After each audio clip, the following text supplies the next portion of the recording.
sugeng sadulita. Assalamualaikum warahmatullahi wabarakatuh. Sedulur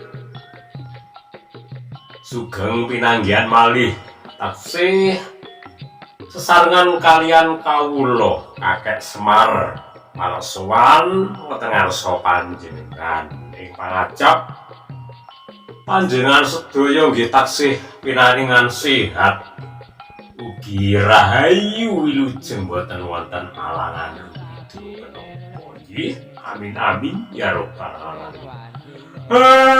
Lan uga ingkang lurus dulur salat lan salam mugi unjuk dumateng junjungan kita Nabi akhir Muhammad sallallahu alaihi wasallam saha sahabat-sahabatipun Abu Bakar, Umar, Utsman, Ali. Sedulur iki isih ing wulan Maret lur ya. Iki mau wulan Maret kleresan ya kuwi pertengahan sedulur tanggal 15 kalebu ana ing wulan suci Ramadan. Anak-anakku kabeh iki ana Bagong ugi Gareng ugi sedulur wedok ya kuwi bucange kalian Limbuk saged marak sowan. Alhamdulillah. Inggih Kakek Semar, wis pirang-pirang tahun aku ya ora ketemu, suwe ra jamu pisan godhonge meniran suwe ra ketemu pisan ya panggah dadi pikiran. Alhamdulillah. Limbuk. Inggih Dayun. Ngene lur ya, iki Kakek Semar saha punakawan dalah bucange Limbuk. Sowan ngabiyantara kaya padatan lumantar channel Angon Budaya. Iki jelasne kaitane karo weton lur ya. Dadi Kakek Semar iki kalebu angeruri budaya Jawa, adat tradisi uga tata carane wong Jawa ing bumi Nuswantara. Ngene sedulur, iki Tajang Rembug iki anakku lanang ya kuwi sing paling ganteng dhewe, sing bathuke amba matane mlungu bibire nyumbli ya iku Bagong. Ger Bagong iki sampeno marang sedulur-sedulur sing urusane karo weton kabar gembira ing sasi Maret saha ing wulan suci Ramadan isih tanggal 15 Gong. Dadi niki disampekne kabar gembira kuwi sing duwe weton laire dina apa wae. Ndangger sampekno iki bapa saya amarga lek awan poso lek bengi ngasu bar buka iki selengkak wetenge selengkak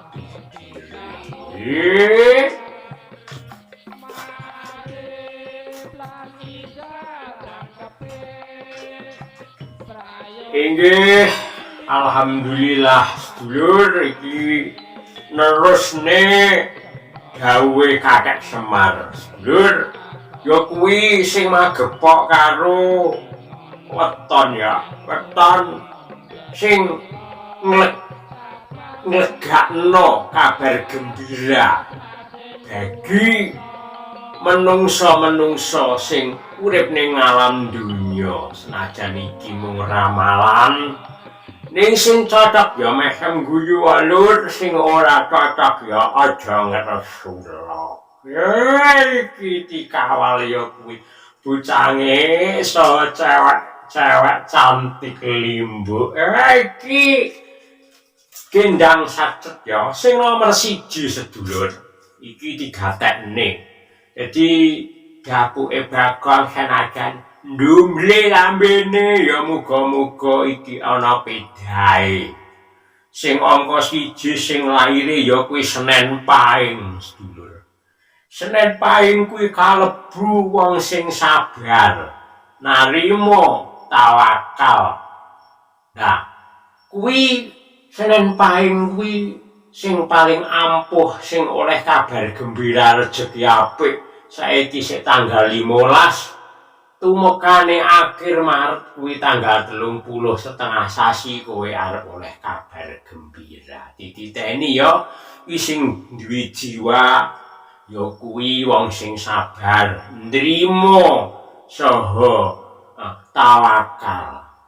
Nah, sabar pengertiane jembar lur ya sabar karo keluarga tangga teparo sanak sedulur marang kanca marang guru saha marang kiai wong penggede. Nah, sing angka loro lur iki tak teruske ya. Ya kuwi sing duwe weton laire dina Minggu Kliwon. Minggu Kliwon kuwi kalebu neptu Minggu 5 Kliwon 8. 8 karo 5 ya iku cacahe 13. Nah, ya kuwi sing duwe jiwa sosial. Mangkane menungso ki cirine dhewe-dhewe. Kadang ana sing duwe jiwa sosial. Grapyak semarak akeh kancane ning masyarakat ning kadang ya sak perlune iki ya ana. Nah kuwi sing oleh kabar gembira kuwi ana ing wulan Maret taun 2020 kalebu wulan suci Ramadan. Wondene sing angka 3 sedulur ya kuwi sing laire dina Setu Pahing. Kalebu Setu Pahing kuwi neptu sing paling dhuwur dhewe.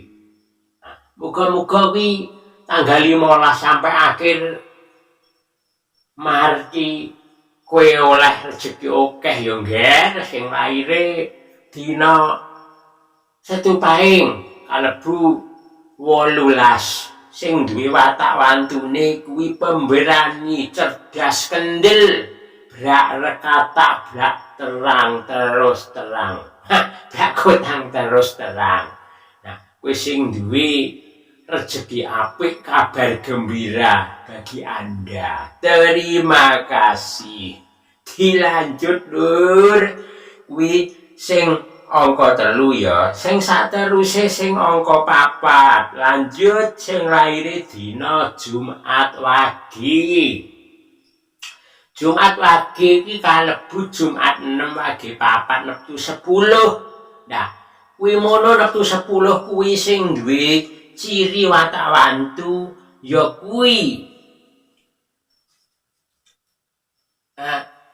teguh, kuat ngadepi samubarang apik lan elek. Dhek duwe pendirian sing teguh senajan kuwi disetani, dikoyahi, diupakara, diprovokasi kuwi ora tedas. Kuwi sing bakal duwe kabar gembira ana ing sasi Maret pertengahan Ramadan. Lanjut lur sateruse neh kuwi sing angka pira ya kumang sing angka 1 2 3 4 sing angka 5. Sing angka 5 ya kuwi Kemis Kliwon. Kemis Kliwon kuwi apik, Kemis 8 Kliwon 8 kalebu neptu 16. Sing duwe jiwa ya kuwi grapyak, luwes. Nah, kejaba kuwi lek duwe rejeki sing saiki iki kekayaane akeh, stabil. Kuwi ndek kabar gembira. Kuwi bakal arep oleh peningkatan rejeki ana ing bulan Ramadan kalebu wiwit tanggal 15. Banjur sateruse lur masih dilanjut ya kuwi sing angka 6. Sing angka 6 ya iku Selasa Pahing, Selasa 3 Pahing 9. Kuwi jumlahe 12. Ing kono sing duwe jiwa mandiri, kreatif, uga dalam karyere kuwi duwe karyer sing bijaksana, apik pokoke. Nah, kuwi kena ngge contoh marang kawula, yes kawula cilik, kawula alit contone kaya Bagong Gareng. Nah, kuwi mono sing bakal nemoni kabar gembira. Banjur sateruse lur sing angka 7 ya kuwi sing duwe weton Senen Legi. Senen kuwi 4 Legi 5 9. Kuwi penuh kebejan. Kuwi ana peningkatan, ana ing sasi Maret. Uga ana ing pertengahan wulan suci Ramadan. Ya ora krasa lur ya, wis oleh 15 dina. Muga-muga taksih pinaringan sehat kabeh. Dilanjut ya kuwi sing angka terakhir sing bakal nemu peningkatan rejeki, bakal ngalami oleh kabar lega, kabar gembira sing laire yaiku dina akad. Akad wage alias minggu wage. Ya kuwi sing duwe jiwa kuat, ora pernah nyerah, pokoke ulet sregep. Nah, kuwi sing bakal nemu kabejan, kabar gembira bagi Anda. Nah, kuwi sing ora kalebu ana sing tak sampene mang sedulur, para warga kabeh, bucange Limbu, Kakek Semar saha Gareng Petruk, kuwi aja putus asa. Sing penting menungso ning alam donya kuwi duwe bagian dhewe-dhewe. Sing ora kalebu ya kuwi wulung weton kulo mau. Sing penting menungso kuwi wajibe usaha dan berdoa, ikhtiar, bekerja keras dan penuh semangat. Lur, cukup semene ya anggone Bagong matur minangka sesulih saking kadang-kadang punakawan Cangi Limbu menawi lepat nyuwun ngapura sugeng nindakaken ibadah siam ing wulan Ramadan. Mugi-mugi amal ibadah panjenengan katampi dening Allah Subhanahu wa taala kanthi penuh berkah. Assalamualaikum warahmatullahi wabarakatuh.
Sen kuasa